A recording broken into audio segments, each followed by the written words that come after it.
Quem viveu nos anos 2000 lembra de uma música da Pitty chamada Máscara, que dizia: "E o importante é ser você, mesmo que seja estranho, seja você, mesmo que seja bizarro, bizarro, bizarro." Teve muita gente que queria mostrar pro mundo quem era o seu verdadeiro eu, que quando ninguém tava olhando, a pessoa ia lá e lambia o prato depois da janta, quando a janta tava boa. Talvez eu faça isso.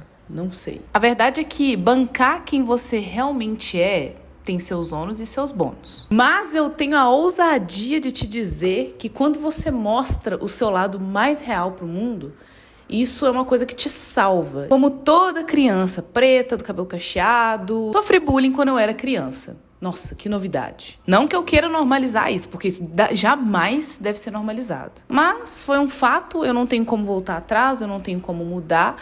E, de certa forma, me impactou muito fortemente e também interferiu ali na forma como eu me desenvolvi como uma pessoa. Nessa fase da adolescência, a gente tem um ímpeto muito grande por buscar aprovação, buscar pertencimento, fazer parte de alguma coisa. E não é à toa que é o período da vida onde a gente mais vê gente andando com pessoas parecidas, sabe? Tribos bem homogêneas, onde aqueles grupinhos falam apenas de um assunto, gostam das mesmas coisas, andam do mesmo jeito e até se vestem da mesma forma. Eu, por exemplo, eu me encaixava naquele grupo lá, nossa senhora, dos melódicos, das pessoas mais sensíveis, que escreviam coisas mais pesadas no diário, que eu nem vou mencionar aqui. Sim, infelizmente eu fiz parte lá do clube dos emos. Porém, eu nunca senti que eu pertencia somente àquilo ali, sabe? Eu meio que tinha uma veia da zoeira, meio cômica dentro de mim. Não era só melancolia e choradeira e, meu Deus, mesmo com, sei lá, meus 15 até os 17 anos, eu tinha um senso de humor quebrado de uma criança de 5 anos de idade dentro de mim,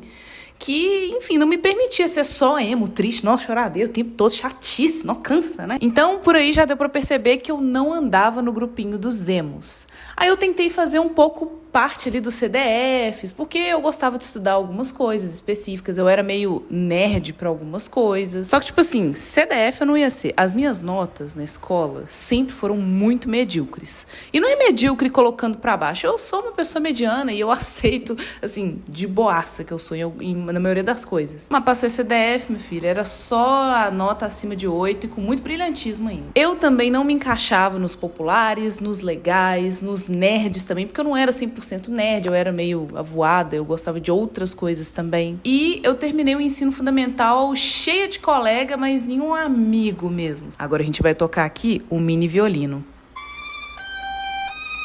Um drama. E aí, quando eu cheguei no ensino médio, eu percebi que eu passei grande parte do fundamental meio solta, assim, nunca fiz parte de nada.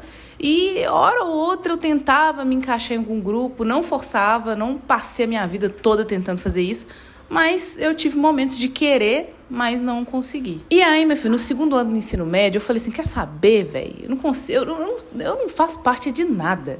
Eu sou só largada aqui. Tudo porque eu achava meus gostos, as coisas que eu gostava, as coisas que eu me interessava, os assuntos, eu achava tudo muito disperso, não tinha uma grande conexão, assim. Eu poderia gostar do filme da Barbie, mas também gostar do Star Wars, que estão em universos completamente diferentes, então eu não faria parte do grupo das patricinhas, nem do grupo dos nerds. E pra mim isso era esquisito, porque na adolescência você tem que gostar de uma coisa só. E você gostar de várias coisas, você é meio esquisito, nossa, como assim? Aí ficava aquela dualidade, assim. Eu era sensível, eu era profunda, mas eu também gostava de fazer piadas nível muito quinta série. Eu não era patricinha porque eu era muito moleca, eu tinha um jeito, assim, muito, molequinha, brincadeira. Não era masculina também demais pra ficar só andando com os meninos, porque eu gostava das coisinhas rosa e frufru e meninas super poderosas e ursinhos carinhosos. Eu não gostava de bagunça, mas gostava de assistir uma bagunça. Era a garota boazinha, mas que no final da aula, meu filho, se tivesse um porradão, eu tava lá, de longe, né? Nunca me envolvia, mas tava lá, querendo assistir. Eu era um ursinho carinhoso com um agente do caos dentro de mim. Eu me considerava esquisita. Ao mesmo tempo que eu sabia tudo que tocava na rádio, nas rádios tipo de música antiga, ou nas rádios mais atuais, eu também ouvia umas bandas, uns negócios que eu achava nenhuma pessoa da minha escola escutava. Era lá apaixonada por músicas dos anos 80, mas também amava ver o Top 10 com as atualidades da Mix TV. Quem que lembra, hein? Mix TV. Então, eu transitava muito entre o completo aleatório e o clichêzão. Eu era uma garota que adorava estudar sobre aviões e aviação comercial e acidentes de avião, que eu achava aquilo lá muito louco e que explodia a minha cabeça. Mas, ao mesmo tempo, eu adorava assistir, sei lá, Lagoa Azul na sessão da tarde. Mas aí eu tive que fazer uma escolha. Ou eu tentava me encaixar em algum grupo específico, ou eu bancava aquilo ali que eu era e continuava vivendo a vida do jeito que ela era.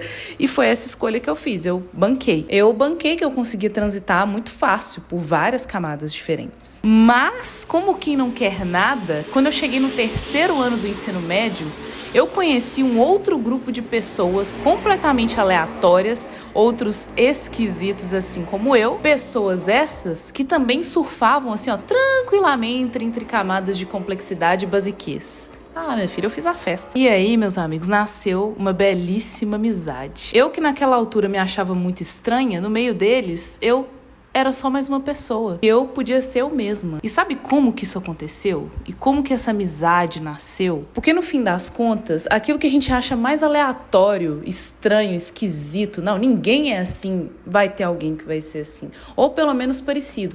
E é isso que cria uma ponte. Imagina uma pessoa aqui, outra pessoa aqui.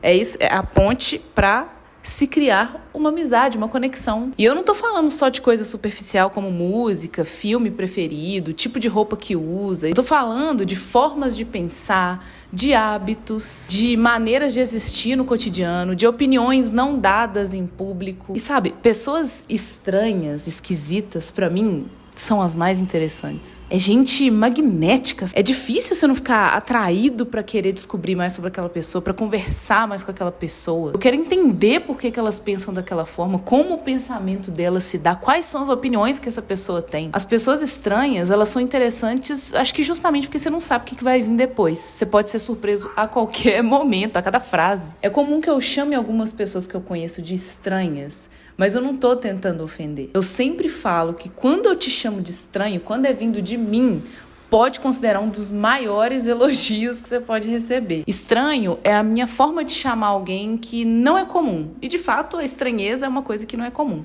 É uma pessoa magnética, surpreendente, sabe? É uma pessoa legal. Claro que também, né, tem as implicações de você ter que bancar quem você realmente é, igual eu falei no início do vídeo. Nem todo mundo vai querer trocar ideia com você, nem todo mundo vai entender o seu jeito de pensar, nem todo mundo vai querer andar com você. Só que isso faz parte da vida também, tá tudo bem. E também, né, velho, pra que tanta gente? Eu acho que todo mundo aqui já tá grandinho o suficiente pra ter superado aquela fase onde as pessoas criavam mais de um perfil no Orkut, porque, meu Deus, 2.000 amigos. Gente, é muita gente que me ama, que gosta de mim. Eu queria que as pessoas assumissem mais as suas estranhezas pra gente se conectar mais, sabe? Pra trocar mais ideia. O estranho, o esquisito, ele é muito único. Ele desafia sua mente a pensar um pouco mais, a ser um pouco mais do que você é. Cara, é muito poético, mas gente esquisita me interessa, assim, extremamente. Ser estranho talvez seja um nome muito específico dado pra pessoas muito específicas que têm coragem de ser interessantes.